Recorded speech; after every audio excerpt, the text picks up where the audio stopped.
Okay, so picture this. Europe, right at the edge of the 1900s. Electric lights are popping up, people are getting their first telephones, and optimism, well, it's bubbling over like champagne. It's the Belle Époque. Exactly. And we're diving deep into the fashion of this era.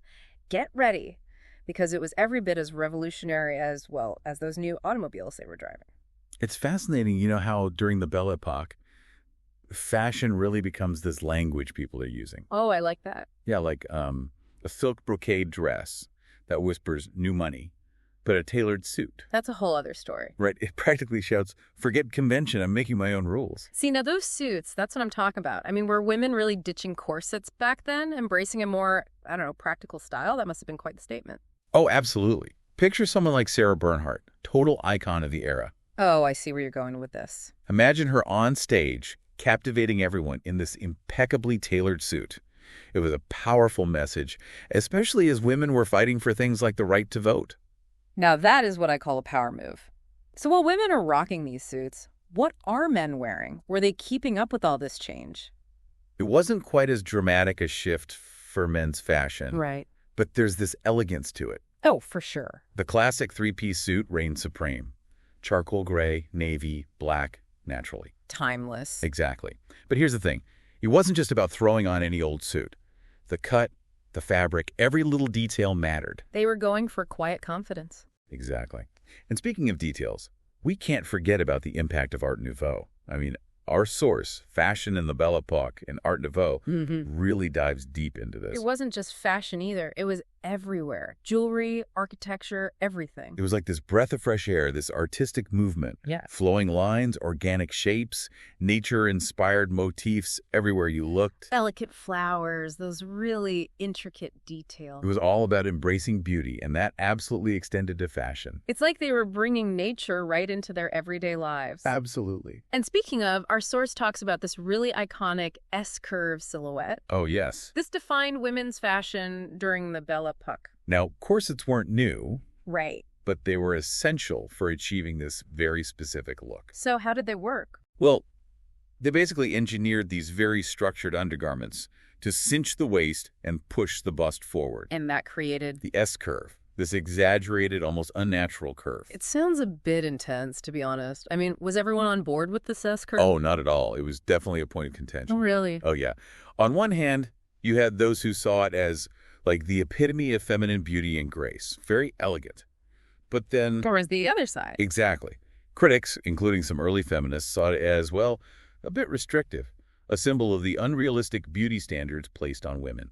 It's amazing how fashion can be so much more than just clothes. It sparks debate.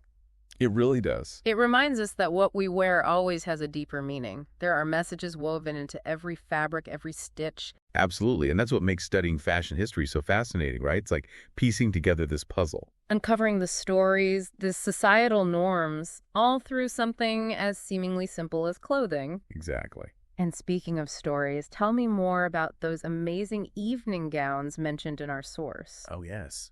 Think luxurious fabrics, chantilly lace, velvet, silk brocade, everything. I can't imagine it was all about the S-curve, right? Well, they definitely embraced the S-curve, but these gowns were in a league of their own. Think intricate beading, delicate embroidery. Wow. They were practically walking works of art. So it wasn't just about beauty.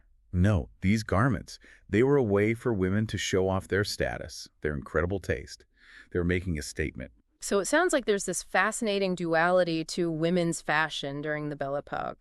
This drive for independence, for practicality with the tailored suits, but also this celebration of femininity and extravagance in those incredible evening gowns. It really does highlight how much women's roles were changing at the time. They were breaking boundaries in so many areas of life. But still wanting to hold on to certain traditions? Exactly. And their clothing choices really reflected that beautifully, I think. It's really amazing how these clothes give us a glimpse into the minds of the people who wore them back then. It's like a fashion time capsule. Exactly. And speaking of details, we can't forget about the accessories. Or absolutely not. Those were everything. Like whether a woman was using a delicate parasol to keep the sun off her face, or a gentleman was adjusting his silk scarf just so. The perfect finishing touch. Exactly. And these weren't just, little extras. They were statements. I can practically see it now. These men strolling down the boulevards in Paris with their walking sticks, checking their pocket watches. Oh, totally. Pure Belle Époque vibes. Absolutely. And our source even mentions that those walking sticks, Yeah, what about them? they became like status symbols for men. No way. Oh, yeah. And for women. The details were everything. Imagine gloves, but not just any gloves. They often went all the way up to the elbow, adding this air of elegance. Oh, I love that. And the hats. Don't even get me started on the hats. They were like sculptures, practically. Oh. Feathers, flowers, you name it, they probably had it on a hat. It sounds like putting together an outfit during the Belle Époque was a real art form. It really was. Every detail mattered. But here's where things get really interesting. Even with all this focus on elegance and refinement, there was a change happening. Oh, I see where you're going with this. You're talking about sportswear, right? Exactly. Our source mentions how tennis, cycling, even swimming were all becoming really popular. Right. And women were wearing bloomers. Revolutionary, right. Can you imagine? Trading in those tight silhouettes, the corsets, for something more comfortable, something designed to actually move in. It was a huge shift. And sportswear wasn't just about practicality either. It reflected changing attitudes. It sounds like women were embracing a much more active lifestyle. Exactly. And really challenging those traditional ideas about femininity. Absolutely. Did men jump on this sportswear trend as quickly as women did? They did. Although I'd say maybe with a little less, drama than the whole corset situation. But men were definitely embracing looser fitting clothing for things like cycling and tennis. It was practical, it was more comfortable, but it also showed a shift in mindset. So like a loosening of those really rigid social rules. Exactly. It's amazing how something as, as simple as what we wear can reflect such huge changes in society. It's true. And the Belle Époque was such a time of contradictions. Absolutely. Like clinging to these traditions, but also embracing all this progress. Yeah, this constant push and pull between the old and the new. Yeah. But like all eras, it couldn't last forever. Right. And our source points to the start of World War I in 1914 as kind of like the tragic end of an era. Definitely. So did the war impact fashion, too. Oh, absolutely. I mean, the war completely ended the extravagance, the carefree spirit of the time. Those luxurious gowns, those elaborate hats. Suddenly, it all seemed out of touch with the realities of a world at war. Like the war forced everyone to face this new reality. Exactly. Did this mean people just completely abandoned the Belle Époque style? Or did it, evolve to fit this somber mood?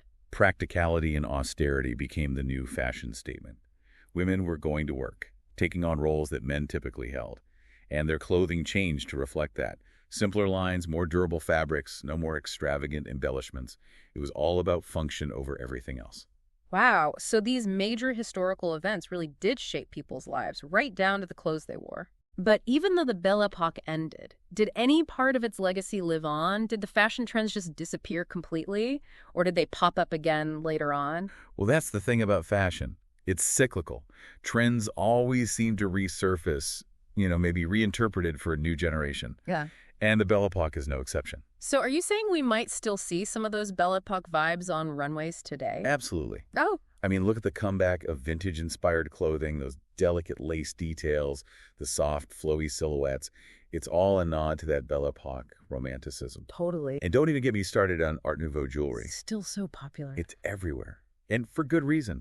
Those nature-inspired motifs, that incredible craftsmanship, it still speaks to people, It really does. It makes you wonder what those Belle Époque fashionistas would think about what we wear today. Can you imagine them trying to wrap their heads around athleisure? Or sneakers.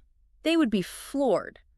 I think they'd be fascinated by how much we prioritize comfort today. Right. Because remember, back then, even casual wear had this formality to it. It's really... So as we wrap up our deep dive into the incredible world of Belle Époque fashion, I have one last question for you, our amazing listeners. Take a look at your own wardrobe. What does your clothing say about the world we live in today? What stories will your clothes tell future generations? It's something to think about. Every stitch, every button, it all tells a story. And all those stories woven together, they create this amazing tapestry of human experience. That's beautifully said. Until next time on The Deep Dive, keep exploring, keep questioning, and keep expressing yourself through the art of fashion.